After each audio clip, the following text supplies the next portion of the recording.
제가 2016년도에는 약 매출이 4,700만 원 정도, 그리고 2017년도에는 한 2억 4,500만 원 정도, 그리고 2018년도에는 2억 7천만 원 정도, 그리고 2019년도에는 한 4억 500만 원 정도 매출이 나왔습니다.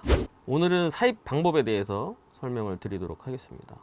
제가 실제로 2016년도, 17년도, 최근은 18년도, 19년도까지 이제 수입을 한 실리콘 집게 실제 사례를 가지고 설명을 드리도록 하겠습니다. 제가 2016년도, 17년도 그 어간에 주방용 실리콘 집게를 실리콘 집게 키워드 1위, 그리고 주방 집게 키워드 1위, 그 다음에 집게 키워드 1위, 이 순서로 최상위 노출을 시킨 적이 있습니다.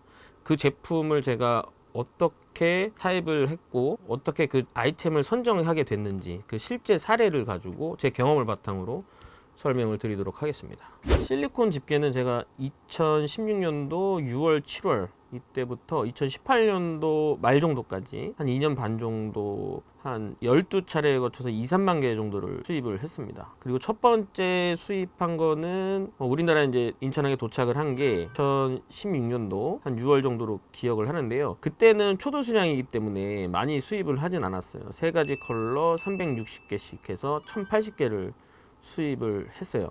지금 제가 이제 인보이스를 그때 당시 인보이스를 보여드리면 한 해에 0.9불씩 해서 총 비용이 이제 90불 정도 남짓이에요. 원래는 그때 당시 중국 공장에서 저한테 이제 MOQ를 컬러당 1000개 이상, 뭐 다른 업체들은 뭐 2000개, 3000개 요구하는 경우도 있었는데 그 업체 같은 경우는 컬러당 1000개 이상을 요구를 했는데 제가 첫 번째 수입이기도 하고 이 제품이 시검을 받았을 때 어떤 결과가 나올지 모르기 때문에 리스크를 감소시키기 위해서 1000로트에 한해서만 그 컬러별로 360개씩 수입을 했었습니다. 주방용품의 경우에는 첫 번째 제품은 수입 원가가 상당히 높습니다. 왜냐하면 음식에 닿는 용기나 그 음식 같은 경우에 첫 번째 들어올 때 식약처가 인증하는 기관에서 정밀 검사를 받아야 되기 때문이죠.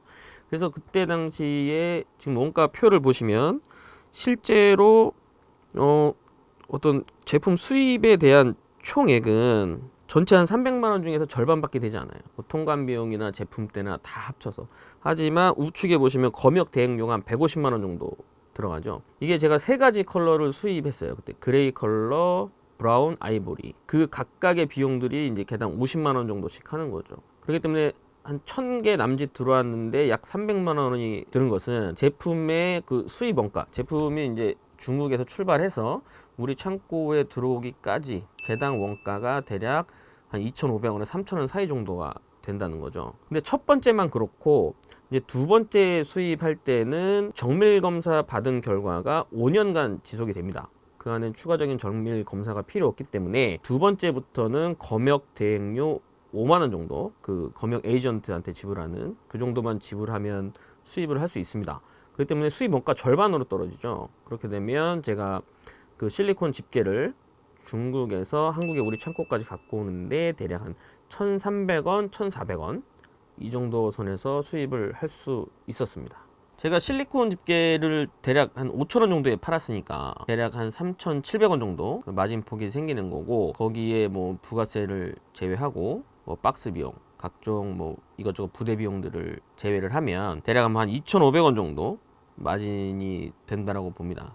그 이제 이것저것 빠지는 비용들이 많은데 그거는 나중에 추가 영상에서 설명을 드리도록 하겠습니다. 이제 첫 번째 수입 제품, 이제 저 실리콘 집게를 제가 대략 한 2, 3만 개 정도 판매를 했으니까 그러면 5,000원씩 잡으면 뭐 1억에서 1억 5천 정도의 그 실리콘 집게로 매출이 발생을 한 거고, 마진으로 따지면 뭐 절반 정도니까 뭐 5천만 원에서 한 7,500만 원 정도 그 마진이 생긴 거죠. 그게 이제 3년 정도의 금액이니까 월로 따지면 뭐 적게는 뭐 150만 원에서 200만 원 정도, 그 정도가 이제 꾸준히 수익이 발생했던 거죠. 2016년도 6월, 7월 이때부터 이제 온라인 판매를 시작을 해서요. 제가 2016년도에는 약 매출이 4,700만 원 정도, 그리고 2017년도에는 한 2억 4,500만 원 정도, 그리고 2018년도에는 2억 7천만 원 정도, 그리고 2019년도에는 한 4억 500만 원 정도 매출이 나왔습니다. 물론 이제 이 매출이 이제 전체가 스마트 스토어에서 나온 건 아니고요. 사업 초기에는 주로 이제 온라인 판매에서 매출이 발생을 했는데 사업이 진행되면 될수록 도매 비중이, 그러니까 저에게 이제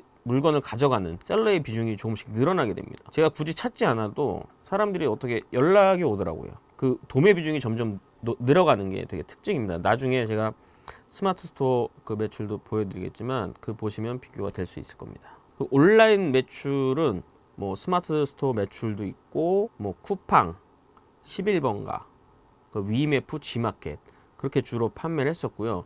제가 뭐 특정 사이트를 말씀드리긴 곤란하지만 도매 사이트, 셀러들에게 물건을 연계해주는 그 도매 사이트에도 이제 물건 공급자로서 물건을 판매했던 적이 있습니다. 스마트 스토어 매출은 2016년도에 시작해서 연말까지 한 1,570만 원 정도, 2017년도에는 1억 8천만 원 정도, 2018년도에는 1억 5천만 원 정도, 그리고 2019년도에는 1억 정도였습니다. 매출 중에서 스마트 스토어가 차지하는 게 뭐 적을 때는 40%, 많을 때는 뭐 70%, 80% 정도 비중을 차지하고 있었습니다. 제가 이제 매출을 공개하는 이유는 제가 그때 당시에 뭐 매출을 되게 많이 해서 뭐 부자가 돼서 뭐 잘했다 자랑하려고 공개하는 게 아니고요. 실제로 제가 아는 분도 한두 가지 아이템으로 쿠팡에서 월 매출 1억 하시는 분들, 저보다 훨씬 더 운영을 잘 했던 분들이 많음에도 불구하고 부끄럽지만 이 매출을 공개하는 이유는 제가 기존에 이제 유튜브를 이제 영상을 제작하시는 분들하고 좀 달리 차별성을 갖고자 실제로 이런 경험을 바탕으로 여러분들께 말씀을 드리는 게 더 현실적이지 않을까 해서 매출을 공개하게 됐습니다. 그래서 저는 제 실제 경험을 중심으로 사례를 설명드리려고 하는 겁니다. 제품을 중국에서 사입하는 방법, 제가 말씀드리는 게 지금 시점에는 정답이 아닐 수도 있어요. 하지만 그 방법, 실제로 제가 어떤 과정을 통해서 물건을 들어오고 어떻게 판매를 했는지 그것들을 여러분들이 응용을 하셔야 돼요. 그대로 한다면 실패할 확률이 저는 높다고 생각을 합니다.